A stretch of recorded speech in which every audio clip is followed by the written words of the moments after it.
shows, upcoming shows.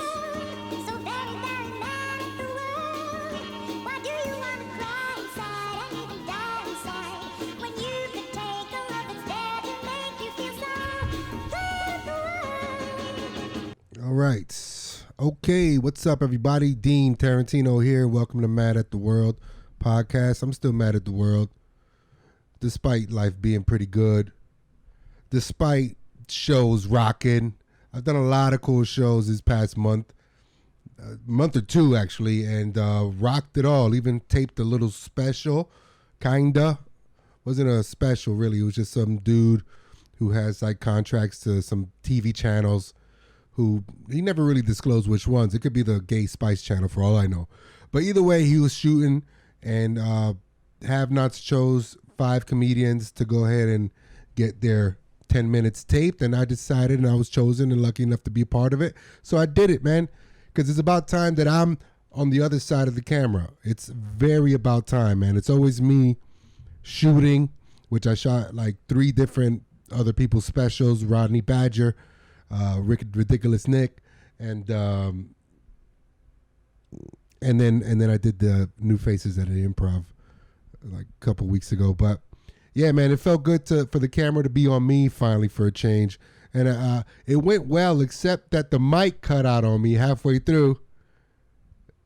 So that happened, but for the 4 minutes that I had to do a cappella, I actually ripped it. And I'm not even like gloating or trying to show off or nothing, but yeah, I handled it very well. It was just like, whatever, you know. When it happened, I was just like, you know, God just doesn't want me to be famous or have any clout at all. You gotta trust the big guy upstairs, you know? So I just decided to just to riff. And they recorded it, and I think the director said that he's still going to put it on the channels that he has. So that's going to be very interesting to watch.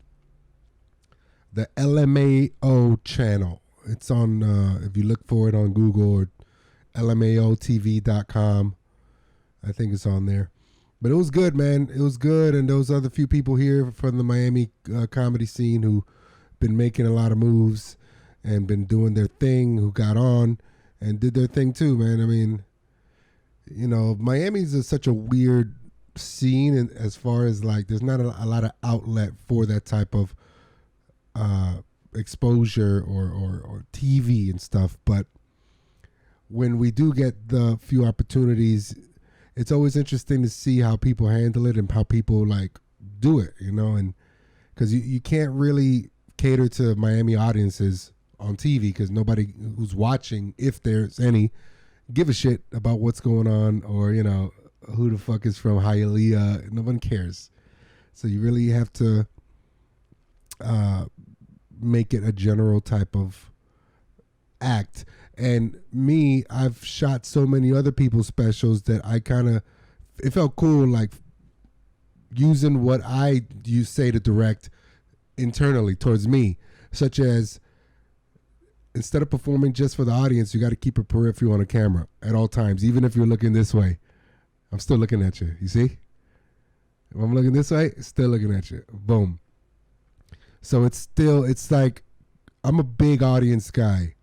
I want everyone in the house this is our show. So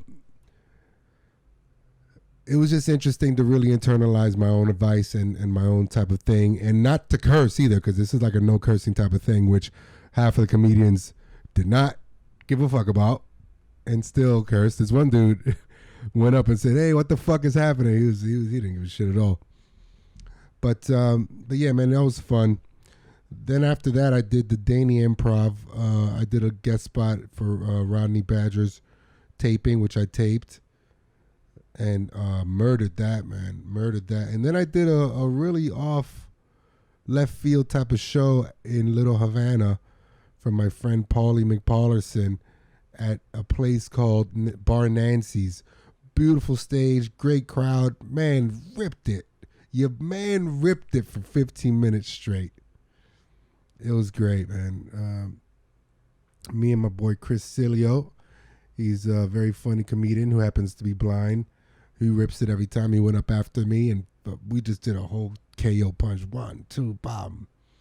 That was cool. Anyways, had a hell of a few great couple months doing shows. Still got the podcast studio up, as you can see. Few changes. After LA, I kind of lost a couple. I wouldn't say friends. It's just, when you have people who you water and they don't water you in return as much, sounds weird. You after a while you got to stop watering them, because this, believe it or not, this shitty studio is a gem. Not a lot of people have it anywhere you go. So as small or as minuscule as one might think it is, it's pretty fucking dope to have, and a blessing to be able to just record, in some of their cases, for free anytime they want. So I like the sense of one hand washing the other, and once I see that the other hand is not washing my hand as much, and it's just me doing the washing, then that's it. I got to turn off the water, man. That's it. Period. No harm, no foul. It just is what it is. It's just that people, especially in this comedy thing, have so much ego. And that's why I got into comedy, because you don't have to really work with anybody. It's just you up there on stage. But then as you get into it, this is year number 5 for me. So as you get in, obviously you have to build a rapport, relationship with club owners, venue bookers, managers, blah, blah, blah, blah, other comedians, this and this and that. In order to grow into something else, especially if you get good at it. There's some people who've been doing 4 or 5 years with me who still barely get a chuckle, and then they don't get booked, and they're wondering why the fuck. And those type of people are not even at the point where they're thinking this could be a career. They just think that they're going to do it and they're going to get discovered. That's crazy.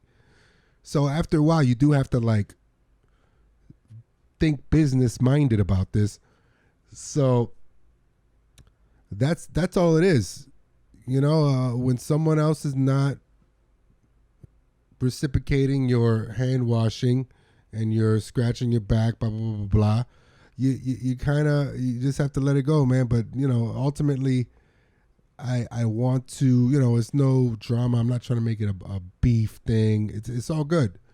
Just certain people just really underestimate the friends they have. And I'm one to always try not to be that type of person, because although I have a reputation for sending people to hell, that's only after minor aggressions after minor aggressions after minor aggressions that I let really slide and turn the blind eye to, which is a problem. Which is, I should just nip these things in the bud. But then it just collapses.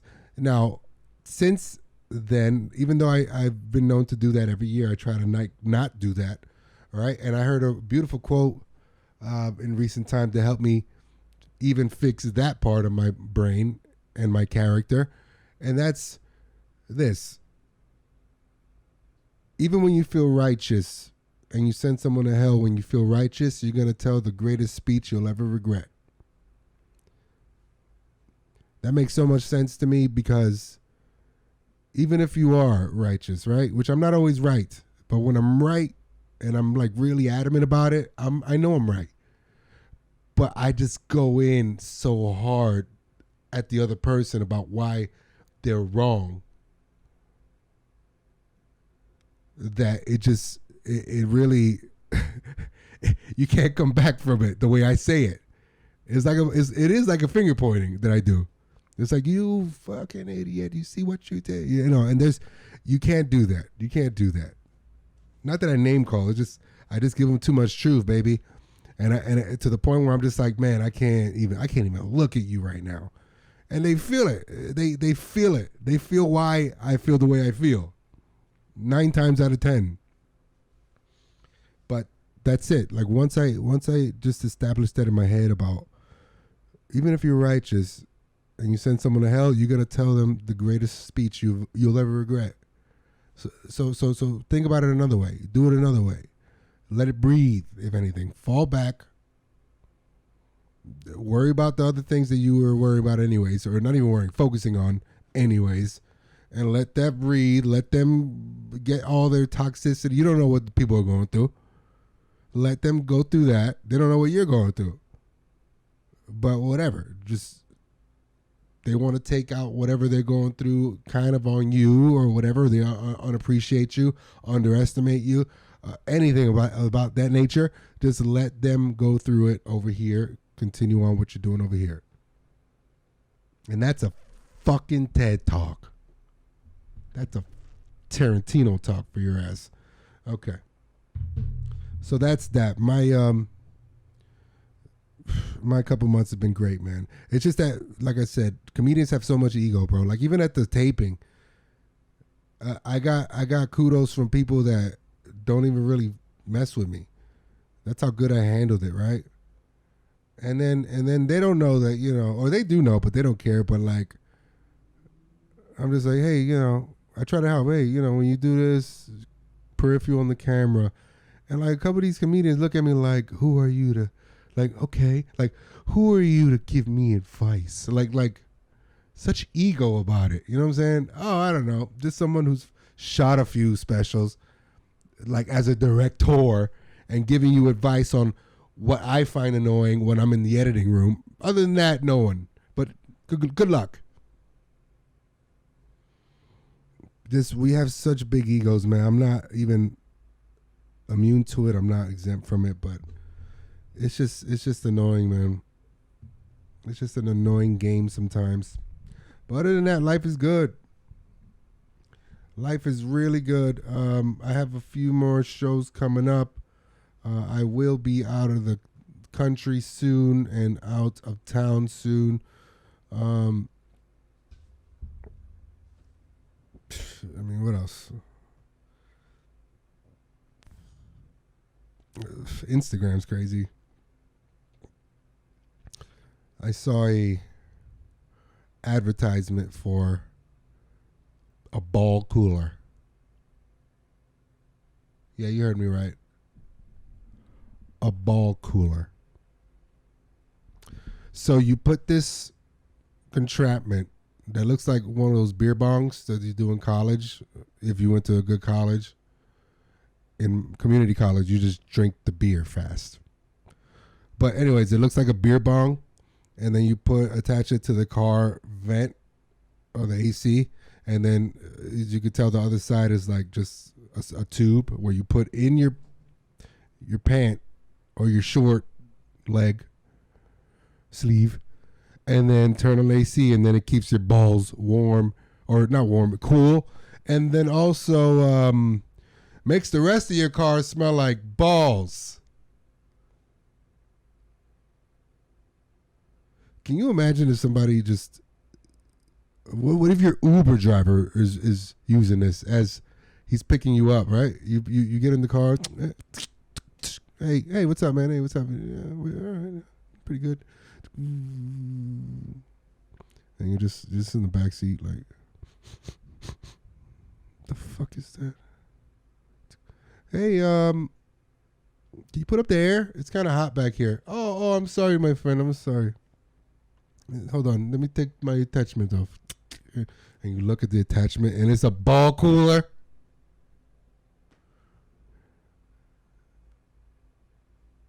One star. Ball cooler. I wonder how much money that's going to make, though. I really wonder how much money that's going to make. A ball cooler.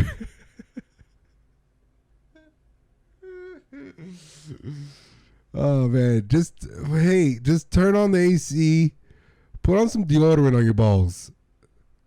These are things that you don't even learn when you're growing up. When I was growing up, I didn't have like a dad or whatever, boo-hoo. So I had to like learn everything myself when it come to like man shit, like shaving and putting deodorant on my balls, wiping my dick after I piss, right?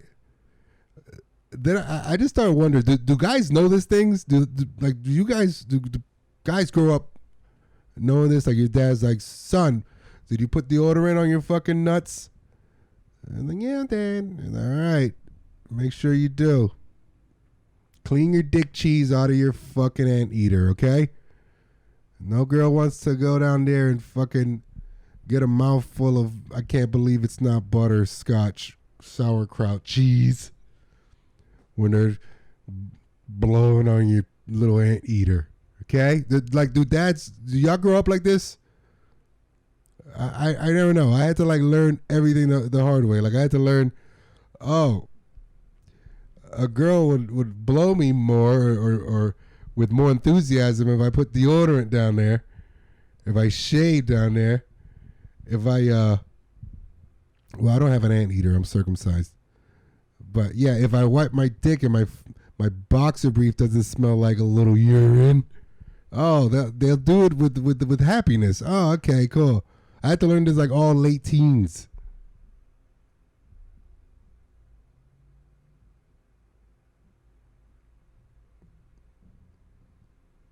I wonder. I don't know. What else are dads good for? Play catch? I guess, right? So I played handball. I didn't need a dad. I just played handball by myself.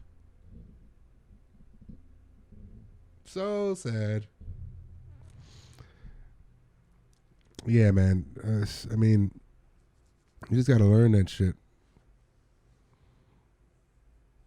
You just do things that you just like trial and error stuff.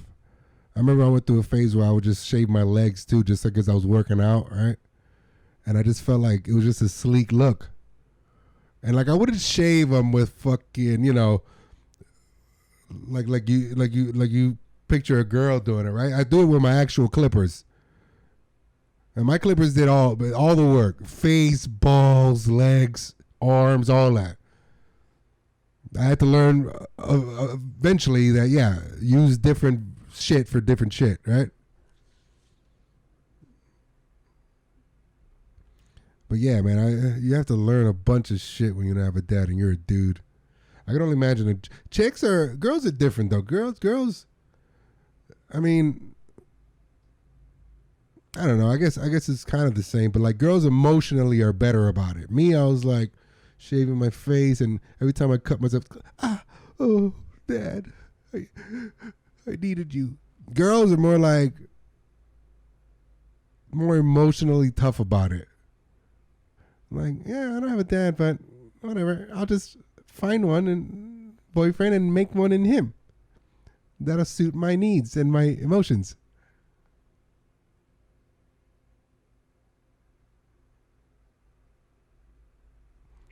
Wow, this got weird. All this from a ball cooler. Whoever made the ball cooler doesn't have a dad. I could almost assure you on that. And probably won't have any friends after that. After they ride in the car with him once. Yeah, man. Dave Chappelle, man. Dave Chappelle comes out with a bunch of specials, doesn't he? Dave Chappelle was literally like obviously who's wasn't his, who didn't love Dave Chappelle? Who doesn't love Dave Chappelle? Except if you're transgender, right?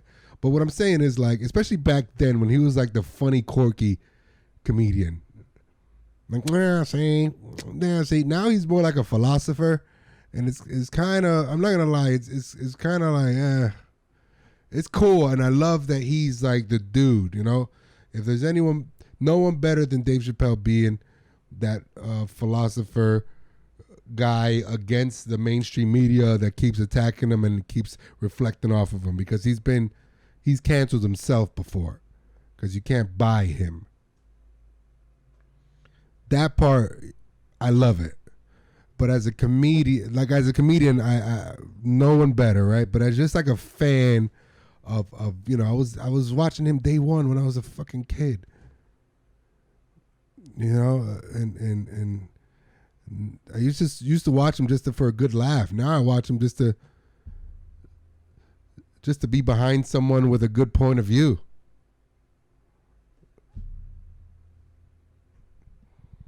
And it's cool. It's just, man, I love how the Duke Ellington school that he went to, they were going to name the auditorium after him, I guess because he paid a bunch of money to get it remodeled. And then he's had so much controversy that even some of the students, got upset. And now they're not going to name it after him. And instead, they're going to name it some shit like the Auditorium of Artistic Freedom and Expression. Oh, oxymoron. You just stopped naming it after the dude who was doing the artistic freedom and expression. You blocked him. He paid for the shit. He didn't even ask to be named after him. You guys told him. And then a couple kids who don't know how to wipe their own dicks yet and buying ball coolers are going to make an uproar, and now that's it. You're not going to name it after him. You're going to name it something that he represents, but you just blocked him for representing it. Life, a fucking life. But shout out to him. I think he has a new special probably. Dave Chappelle has the most specials on Netflix. Him and like Hitler. Hitler has like a bunch of Netflix specials. I don't get how this guy is still so relevant.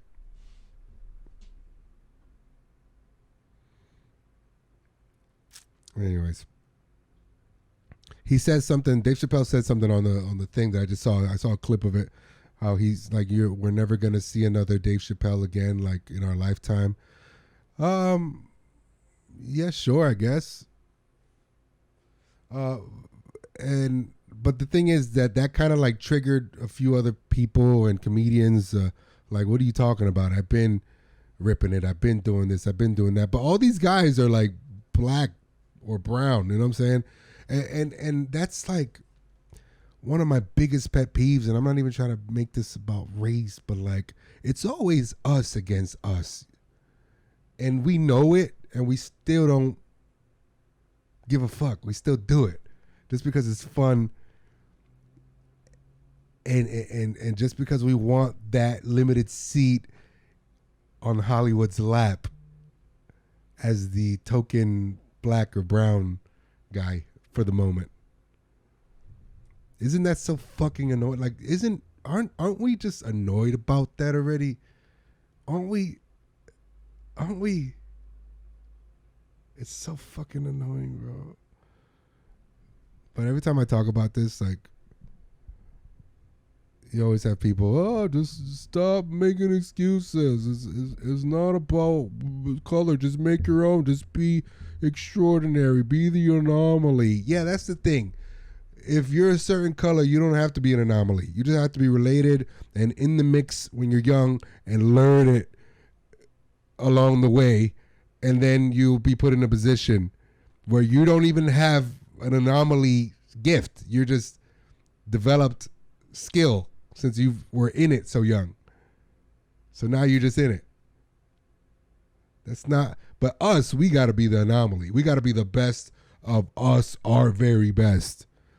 Not only that, we got to fucking compete with others who look like us, trying to prove that they're the very best anomaly of us. So we just step on each other. It's just so fucking annoying, the business. And I do plan to move to LA very soon. Just because it's like it has an outlet, like I mentioned before, but that's the one part that I really don't look forward to. That's the one part that I really like, oh God, I got to deal with not only just, other talented people, but you got to deal with other non-talented motherfuckers who look like you and just want to step on you or stab you in the back any chance they get for some crumb of an opportunity.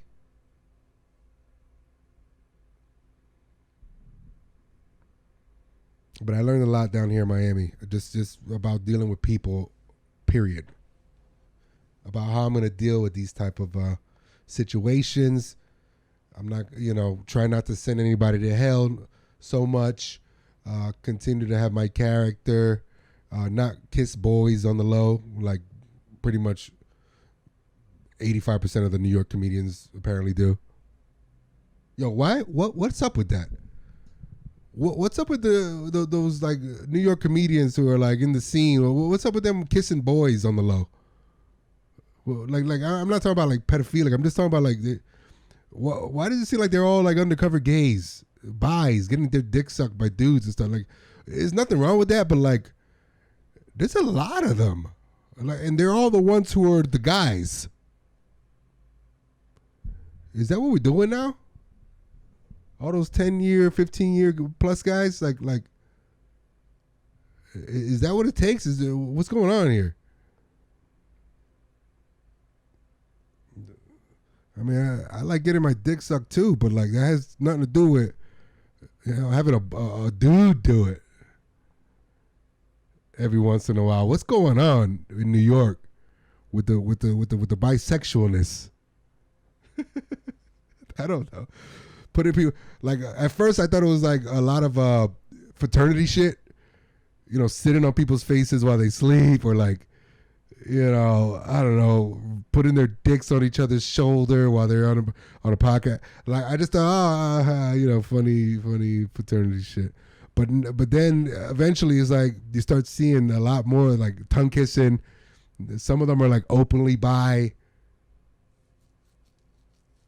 I'm not with it, bro. I'm not doing none of that shit to get cool with any of those motherfuckers, boy. None of that shit seems cool to me anyways. I love comedy and I love the history and I'm a student of it. But when you meet some of these motherfuckers that have been doing comedy for a while and still not famous, and you get to know them like behind the scenes, you realize, oh, that's why you're not famous yet. Ah. I get it. Oh, that's the X factor. Oh, I see. Oh, okay. Yeah, that makes sense now. Makes sense. You're a killer on stage, but you're this off stage. Get it. Got it. One secret, and I'm going to leave this here, is that works is just clout. Just get clout. Doesn't matter who you are. If you get clout, people will be on your dick or pussy. Period. You could be the most non-funny motherfucker. You could be the ugliest motherfucker. You could be the dumbest whatever. If you get clout, if you find the niche of yourself and it grows into likes, views, expressions, impressions, everyone will be on your dick. Except the other people who kind of like in the same game, obviously. Everyone will be on your dick. It's fucking incredible. Once I figure that out, I think, not that I figure it out. It's just consistency, man. I don't know. Whatever. All I know is that the one thing that I'm really happy about is the 5 years on stage that I've been doing. It's been fucking working for me. I've been getting better, thank God. I'm not a fucking hack. I don't talk about just sex, dick, pussy, ass, sex, pussy, blowjob. I don't, shit, I'm taking this shit and whatever. Like, I don't do none of that shit, man. I'm not the most prolific, but I fucking at least know the direction I'm going with my material. I thank God for that every day, man. Because let me tell you, there's some people who've started with me who still don't even get that you have to make people laugh. They still don't even get that part. They still don't even get that you're doing comedy.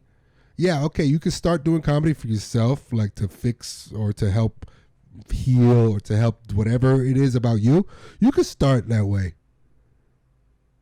But after a certain mark, I'd say by even the first year, you have to fucking realize that, oh, but yeah, I need to make people laugh too. Or if not, I'm just wasting their time on top of mine. Some people don't even get that still in their 4th, 5th year. That's crazy to me. It's nuts. But whatever, man. Clout is the next piece of the puzzle. Then maybe I could fucking do some shit like a cool, successful tour. Because I'm not a headliner yet, obviously. But I will be.